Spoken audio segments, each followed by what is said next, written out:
Hello viewers, welcome to allrounder YouTube channel. இன்னைக்கு என்ன பார்க்க போறோம் பாத்தீங்கன்னா கொரோனா வென்டிலேட்டர் எல்லாத்துக்கும் கேள்விப்பட்டிருப்பீங்க. அந்த கொரோனா வென்டிலேட்டர்னா என்ன அப்படி நம்ம ஃபர்ஸ்ட் இன்னைக்கு பார்க்க போறோம். நார்மலான வென்டிலேட்டர்னா என்ன, கொரோனா வென்டிலேட்டர்னா என்ன அப்படி நம்ம பார்க்கலாம். கொரோனா வென்டிலேட்டர் மரண வேதனை தருமா? கொரோனா பாதிச்சவங்களுக்கு இந்த கொரோனா வென்டிலேட்டர் ஏன் ரொம்ப முக்கியத்துவமா இருக்கு? நம்ம சேனலுக்கு ஃபர்ஸ்ட் டைம் இருந்தீங்கன்னா லைக் பண்ணுங்க, கமெண்ட் பண்ணுங்க, ஷேர் பண்ணுங்க. வீடியோ பார்த்து முடிச்சதுக்கு அப்புறம் பண்ணுங்க. வாங்க வீடியோக்குள்ள போலாம்.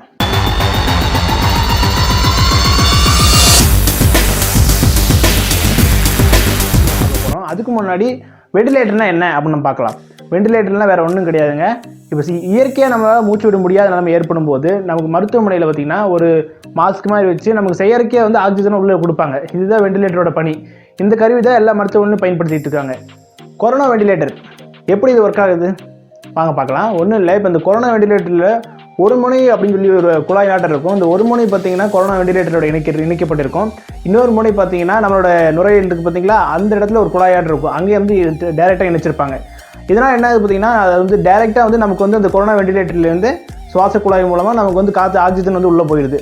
அதே மாதிரி சில சமயங்களில் நம்ம உடம்புக்கு தீங்கு விளைவிக்கக்கூடிய கார்பன் டை ஆக்சைடுன்னு சொல்லுவாங்க. அந்த ஆக்சைடு வந்து சில சமயங்களில் வந்து இந்த கொரோனா வென்டிலேட்டர் தானாகவே வந்து வெளியே எடுத்துரும்.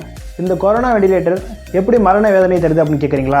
ஒன்றும் இல்லைங்க, நம்ம சாப்பிட முடியாது, எதுவுமே பண்ண முடியாது. என்ன எப்படி இதை செயல்படுத்துகிறாங்க அப்படின்னு பார்த்தீங்கன்னா, இந்த கொரோனா வென்டிலேட்டர் பார்த்தீங்கன்னா அதோட ஒரு முனையை வந்து நம்ம தொண்டை வழியாக தான் உள்ளே இறக்குவாங்க. தொண்டை வழியாக உள்ளே இறக்கி அந்த நுரையீரல் கூட கனெக்ட் பண்ணுவாங்க. வேறு எந்த இடத்துலையும் இங்கே ஓட்ட போடுறது அப்படிலாம் சொல்ல மாட்டாங்க.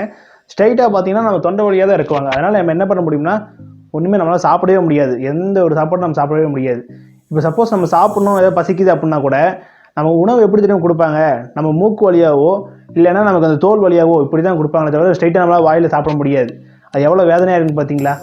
இந்த கொரோனா வென்டிலேட்டர் நம்மளால் தாங்க முடியாத வலியை ஏற்படுத்தும். நமக்கு இயற்கையாக எதுவுமே நம்மளால் பண்ண முடியாது. அதனால் என்ன பண்ணுறாங்க அப்படின்னு பார்த்தீங்கன்னா, டாக்டர்ஸ்லாம் நமக்கு மயக்க மருந்துகள், அப்புறம் அந்த வலி போக்குற மருந்துகள், மாத்திரைகள் இதெல்லாம் கொடுத்து நம்மளை வந்து ஒரு அன்கண்டிஷனலாகவே அப்படி வச்சுருப்பாங்க. ஏன்னா அப்போ தான் நம்ம வந்து ஒரு வலியை ரொம்ப பெயினாக இருக்கும். அந்த மாதிரி ஒரு வேதனையை தரும் அந்த கொரோனா வென்டிலேட்டர்.